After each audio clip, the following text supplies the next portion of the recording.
छत्रपती संभाजीनगर जिल्ह्यात उद्धव सेनेच्या हंबरडा मोर्चाने शहर धनाडले।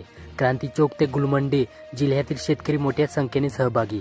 अतिवृष्टीग्रस्त शेतकऱ्यांना हेक्टरी 50,000 रुपये देण्याची मागणी। नांदेड जिल्ह्यात पक्ष निरीक्षकांसमोरच झाली जिल्हाध्यक्षांमध्ये बाचाबाची। आढावा काँग्रेसची रणनीती स्वबळावर लावण्याचे सूर। नांदेड हिंगोली राष्ट्रीय महामार्गावर येलकी शिवारात बेल उधळल्याने घडलेल्या अपघातात कारच्या धडकेने 2 बैल जागीच ठार झाले।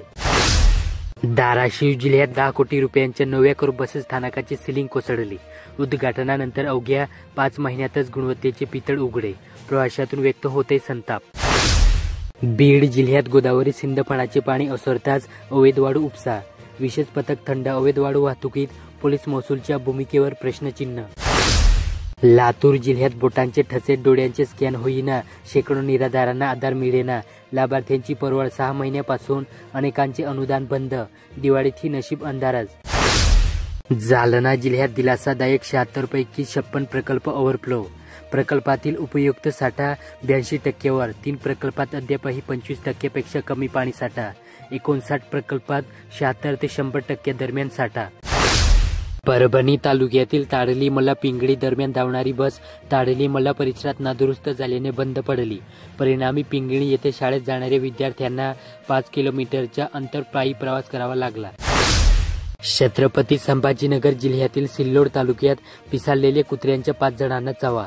3 गावातील ग्रामस्थ भयभीत। 1 तरुण 3 मुले एका महिलेवर हल्ला। सिल्लोड उपजिल्हा रुग्णालयात प्रमुख लसीचा तुटवडा। नांदेड जिल्ह्यात भाजप इलेक्शन मोडमध्ये। नेतृत्वावरील टीकेला विरोध। आढावा बैठकीत कार्यकर्त्यांचा रोष। मुख्यमंत्री देवेंद्र फडणवीसांनी दिला कानमंत्र। हिंगोली जिल्ह्यातील वसमत येथे जवाहर कॉलनीमध्ये 4 मुलांना कुत्र्यांनी घेतला चावा। वसमतमध्ये वाढला कुत्र्यांचा उपद्रव। नागरिकातून व्यक्त होतही संताप। धाराशिव जिल्ह्यात रेल्वेतील बेडशीट उशी चोराला तर दंडासह 5 वर्षाची केदही। चोरीमुळे रेल्वेला बसतोय भुर्दंड। अधिनियमानुसार केली जाते कठोर कारवाई। बीड जिल्ह्यातील दिंद्रूड येथे घरासमोर घर बांधल्याने महिलेला मारहाण। कानाचा पडदा फाटला। दिंद्रूड ठाण्यात 7 आरोपी विरोधात गुन्हा दाखल। लातूर जिल्ह्यात आता उदगीरसाठी स्वतंत्र मोबाईल फॉरेन्सिक व्हॅन। लातूर जिल्हा पोलीस दलात 2 व्हॅन झाले कार्यान्वित। जालना जिल्ह्यातील बदनापूर तालुक्यात बावणे पांगरे आरोग्य उपकेंद्र राम भरोसे मनमानी कारभार। उपकेंद्रात आपत्कालीन परिस्थितीत मदत न मिळाल्याने रुग्णांना गाठावे लागते गाठी। परभणी जिल्ह्यातील जरी येथे चालक वाहकांना जरी एसटी बस थांब्याचे वावडे। महामंडळाचे दुर्लक्ष। लांब पल्ल्याच्या बस थांबवण्याची प्रवाशांची मागणी। छत्रपती संभाजीनगर जिल्ह्यातील शिरूर रस्त्यावरील खड्ड्यामुळे अद्रकचा ट्रॅक्टर उलटला। शेतकऱ्यांचे मोठे नुकसान। सुदैवाने जीवितहानी टळली।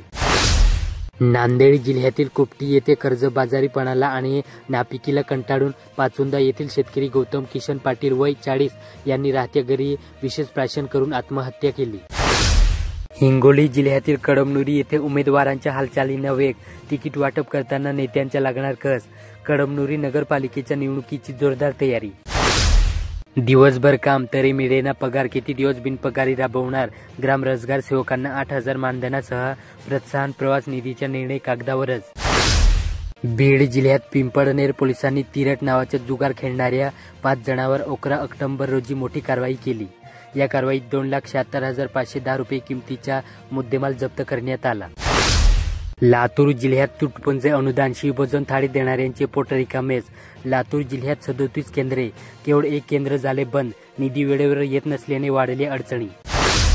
जालना जिल्ह्यातील देऊळगाव राजा येथे सिंदखेड राजा विधानसभा मतदारसंघाचे आमदार मनोज कायंदे यांनी आपले 1 महिन्याचे वेतन मुख्यमंत्री सहायता निधीस दिले। या मदतीचे धनादेश त्यांनी उपमुख्यमंत्री अजित पवार यांच्याकडे सुपूर्द केला। परभणी जिल्ह्यातील मानवत येथे अतिवृष्टीग्रस्त शेतकऱ्यांसाठी येथील KKM महाविद्यालयातील राष्ट्रीय सेवा योजना विभागातर्फे विद्यार्थ्यांनी शहरातून मदत रॅली काढण्यात आली। छत्रपती संभाजीनगर जिल्ह्यातील वैजापूर तालुक्यात आढळलेल्या 24,000 कुणबी नोंदी। बगूर ग्रामपंचायतीने वाटप केली 50 प्रमाणपत्रे। नांदेड जिल्ह्यात कृषीप्रधान महाराष्ट्रात एग्री अभ्यासक्रमाकडे विद्यार्थ्यांची पाठ। झटपट नोकरी मिळवून देणारे अभ्यासक्रमाकडे ओढा। शैक्षणिक कल बदलतोय। हिंगोली जिल्ह्यात सर्वोच्च न्यायालयाचे सरन्यायाधीश भूषण गवई यांच्यावर झालेल्या हल्ल्याचे सवना येथे वंचित बहुजन आघाडी व ग्रामस्थांच्या वतीने निषेध नोंदवण्यात आला। धाराशिव जिल्ह्यातील तुळजापूर खुर्द येथील नगर परिषद प्राथमिक शाळा क्रमांक 3 ला महाराष्ट्र राज्य मनपा शिक्षक संघटनेच्या वतीने राज्यस्तरीय प्रेरणादायी शाळा पुरस्कार देऊन गौरविण्यात आले। बीड जिल्ह्यात आयुष्याच्या गाळात जोरात चालणार स्वनिधीत फेरीवाल्यांना 50,000, वेळेवर परतफेड केल्यास मिळते सबसिडी, छोट्या व्यावसायिकांना होणार लाभ।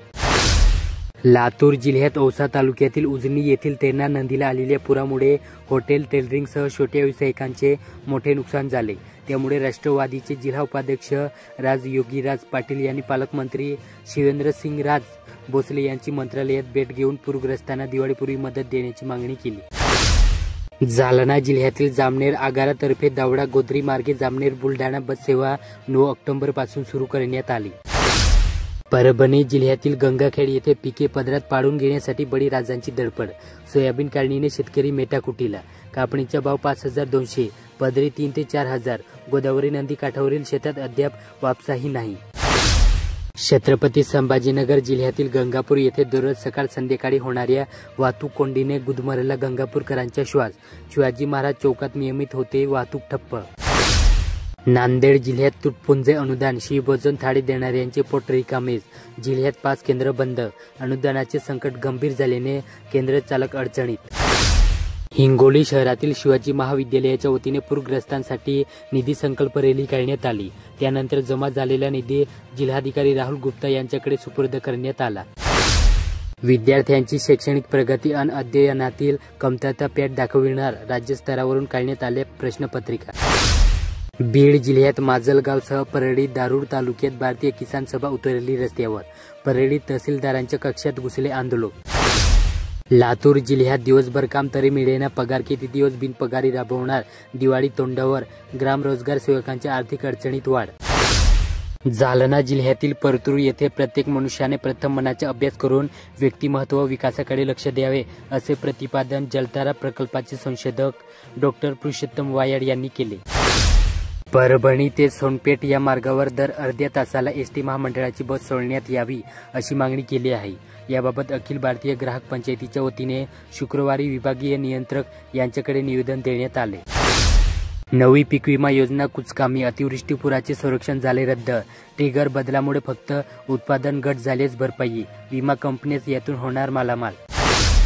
नांदेड जिल्ह्यात शिक्षण विभागाने पूरग्रस्तांसाठी जमविले 2 कोटी। हिंगोली जिल्ह्यातील मानवत येथे पार पडलेल्या मैदानी स्पर्धेमध्ये तोष्णीवाल महाविद्यालयाच्या खेळाडूंनी विविध क्रीडा प्रकारात यश संपादन केले। यशस्वी खेळाडू व क्रीडा मार्गदर्शकांचे घेतलेले छायाचित्र। धाराशिव जिल्ह्यात पाऊस असा का वागतोय, सप्टेंबरमध्ये जास्त बरसतोय, तज्ज्ञांकडून वेगवेगळे तर्क, खरीप हंगामातील पिकांना बसतोय मोठा फटका, शेतकऱ्यांची अडचण। बीड जिल्ह्यातील अंबाजोगाई येथील rotary club of Ambajogai city यांच्या वतीने शिक्षकांना दिल्या जाणाऱ्या नेशन बिल्डर अवॉर्ड या पुरस्काराचे वितरण कलेश्वर महाविद्यालयाच्या गोपीनाथराव मुंडे सभागृहात करण्यात आले। लातूर जिल्ह्यात शिरूर अनंतपाळ येथील कृषी उत्पन्न बाजार समितीच्या आवारात शेतकरी भवनचे बांधकाम करण्यासाठी संचालक मंडळाने माजी मंत्री आमदार संभाजी पाटील निलंगेकर यांच्या नेतृत्वात पणन मंत्री जयकुमार रावल यांची भेट घेऊन 24 गाळे बांधकामासाठी 2.5 कोटींचा प्रस्ताव सादर केला। जालना जिल्ह्यातील चितळी पुतळी येथील केंद्रीय प्राथमिक शाळेत गुरुवारी शिक्षण परिषदेचे आयोजन करण्यात आले होते। यावेळी केंद्र प्रमुख अरुण जाधव यांचा सत्कार करण्यात आला। परभणी जिल्ह्यात ऑनलाईन खरेदीच्या आणि विविध प्रकारच्या ट्रेंडमुळे अनेकदा बाजारपेठेत इतर ठिकाणचे रेडीमेड साहित्य उपलब्ध होते।